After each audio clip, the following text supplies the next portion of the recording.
Every single one of these weapons are cool, yet you will never use them, either because you forgot they existed or because you simply want to be contradictory.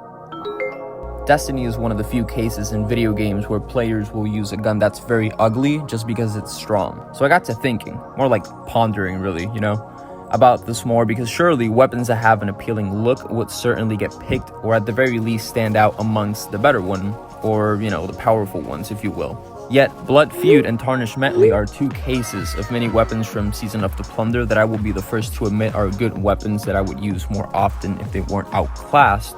Let's break it down. Nonetheless, because there's a couple things to discuss, from the overall look of the weapon to the sound of the bullets, or even like the scope, like if it has any animations, or any patterns running across the weapon, like this one shader that I'm showing you on screen that I always forget the name of, and Burgundian Knight, which is an OG shader. If you don't have it, boohoo. Anyway, I'm kidding. You can still get it from like Ada, I believe. Anyway, now the shaders themselves are obviously more personal to everyone, but let's take a look at the perks. So if you've been playing this video in the background, in the gameplay or whatever, if you look at it, it shows the weapons and their non-enhanced perks, as the weapons are literally level 3. So this is ideally where you would build up from.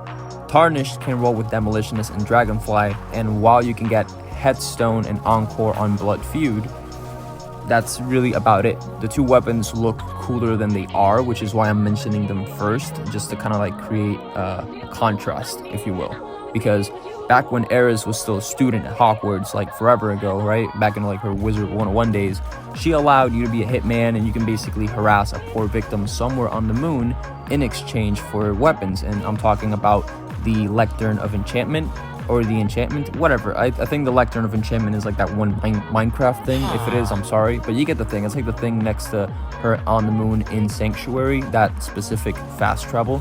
It's basically a Timu Enclave, if you will, and it released back in like October 1st, like 2019 or something, like literally when Shadowkeep came out. So whatever. My role specifically for every waking moment, which is the SMG, is Subsistence and Dragonfly, which pairs nicely with many Void builds. I've been using it for a while because I got it forever ago for a video that I'm not even going to link because it's horrible, but it's a good weapon, just trust me on that. Now, the Leviathan weapons from forever ago really had a charming prestige-like feel to them because they were mostly gold and white.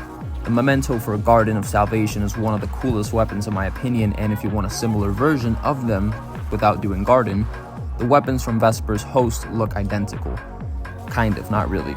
And I mentioned this to highlight the many ways of getting cool looking guns that are good, but I just wanted to really talk more about the older ones that don't get much love. So let me know down below if you guys have any niche weapons that you enjoy using that everyone thinks you're crazy for still using.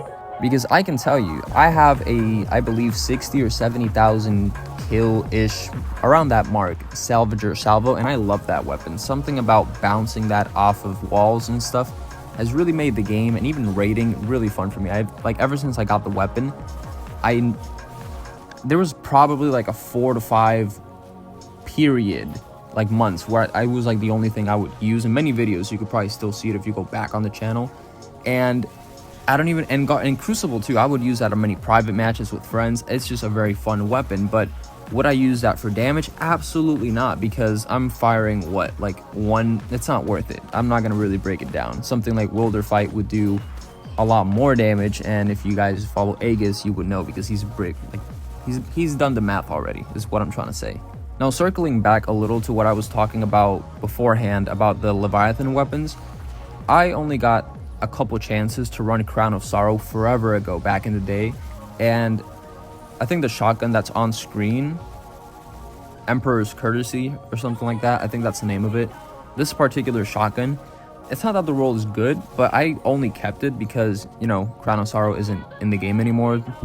And the shotgun kind of looks cool, but it's not cool to where you would want to show off. And I believe the Bane of Sorrow LMG, which I think I also have somewhere, same thing. It's like, oh, look at this, but it's ugly, it's trash. It literally looks like a menagerie weapon. You wouldn't really use it. And that's not to say that the weapon is bad, but there's a clear distinction between the weapons that really have an image that is catered to this weapon looks amazing, so go chase it because the rolls are equally good, and others simply just don't match the description at all. Now, I will say Vow with the Disciple and Deepstone Crypt, they both did an amazing job at nailing that, meaning like the weapons look cool and they have an amazing set of perks. I think that was pretty genius on behalf of Bungie, so that's about it. I'm gonna leave you guys to it. Peace out, have a good one, and let me know down below if you guys have any niche weapons, like I said.